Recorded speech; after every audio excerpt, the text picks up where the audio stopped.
I saw Beau Is Afraid a couple days ago, and when I left that theater, I had no clue what to think. I'd seen so many controversial opinions about the movie beforehand that I was extra hyped to see this movie because, to me, when I see so many drastically different opinions on a movie, that means it's gonna at least be thought-provoking. So I went into this movie with a pretty open mind, and I was expecting the unexpected, but I still was so shocked at where it went. A lot of people are gonna hate this movie, but I'm not one of them. I loved it. I can see why this movie threw a lot of people off, given Ari Aster's track record. You know, he released Hereditary, which was pretty critically acclaimed, and then Midsommar not too long after that, and those were pretty much in the same formula and style, where you saw Midsommar and you were like, okay, this is pretty similar to Hereditary. I can tell what Ari Aster's style is now. You know, he's probably gonna keep pumping out this type of really good horror movie, which is a great formula. He's great at making horror movies with imagery and emotions that just stick with you for long after, but this movie was not like that at all. I wouldn't even really call it a horror movie. I feel like if this movie released under someone else's name, it wouldn't have even been categorized as a horror. More like a suspense, comedy,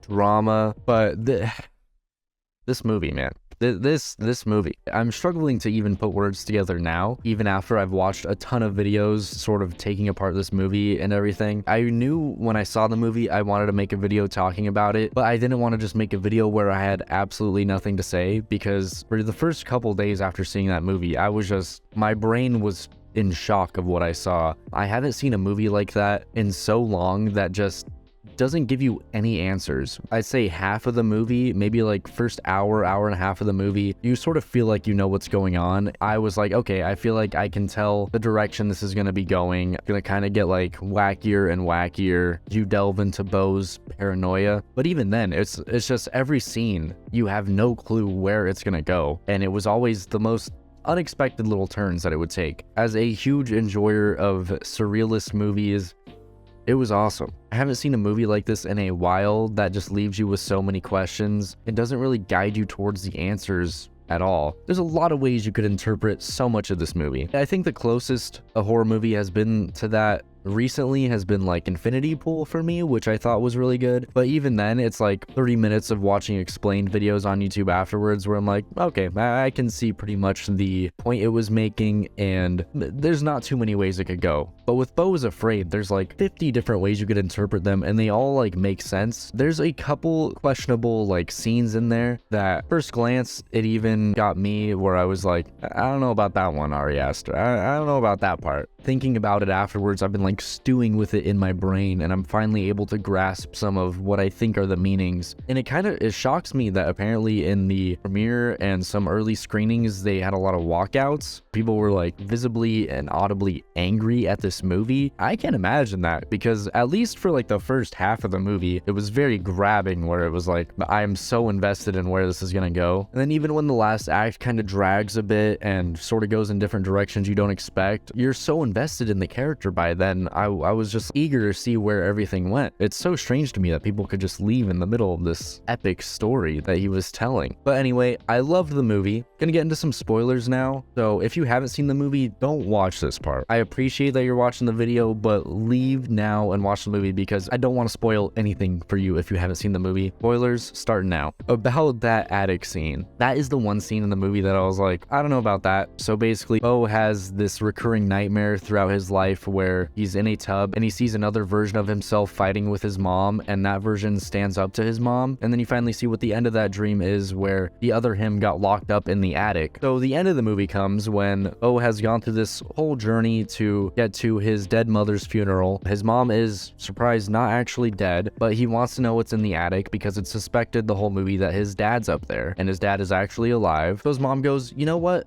If you want to see what's in the attic that bad, go up there. I'll take you. And all the anticipation in the movie has just been building up to this attic so far, where you're like, oh god, what is Ari Aster gonna do up there? Him and his attics, you know, the attic in Hereditary was horrifying. And then he gets up there, and of all the things I would expect, it definitely was not up there in my brain at all. So what was up there that is presumably his father? A giant monster that resembles male genitalia with like big claws coming out, pretty horrifying. It kind of just restarted my brain. I think up until that point, I could kind of digest the movie, and then that happened, and I was like, yo, what? So yeah, his father is basically this giant dick monster. Also, the other version of Beau is up there, who is like super skinny, malnourished, and has a huge beard. It freaks Beau out so much that he just stumbles out of the attic where his mom is comforting him, and it's like, oh my god, oh, it's okay, I know, it's scary. Further instilling this sense of like control she has over Beau. So at first I had no clue what to think about this thing, but now I've developed a couple more theories that I've picked up from putting together different things I've seen people say on the internet. And my theories for the dick monster are basically, one, either that is all that Beau could perceive of his father, because the only thing he has associated his father with his whole life is him passing down this weird genetic trait where you can't have sex basically without dying, because his father supposedly died when they conceived him. That's one of my theories, where this was just Beau's perception of the only thing he could ever perceive his father as was a giant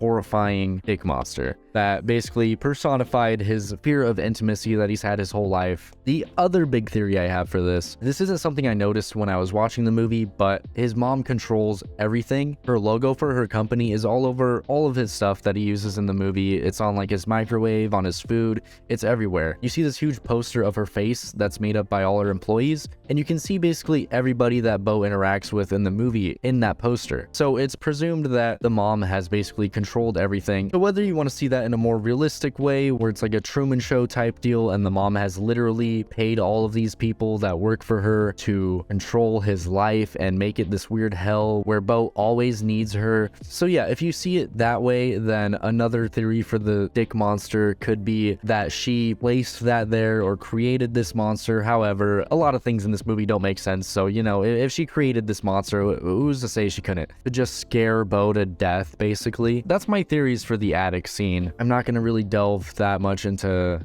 anything else in the movie. I liked the ending, the way that there's not a happy ending at all. That seems like kind of a trend in Ari Aster films. Even though Midsommar was kind of a happy ending. Beau just kind of gets to a breaking point of his anxiety and paranoia at the end, where he goes through this huge guilt trip while he's on this little boat and everyone judges him. This boat just capsizes at the end and he's dead, I guess. So you can see that ending basically however you want, but I sort of just see it as, you know, this guilt overtaking him, this constant controlling guilt from his mother, where he could never be his own man, that just took over so intensely that he dies. But yeah, those are some of my thoughts on Beau Is Afraid.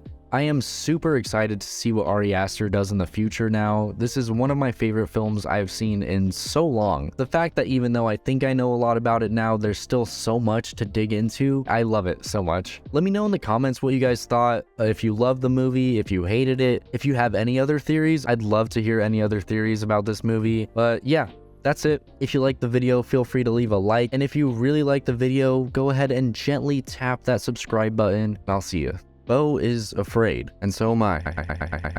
What?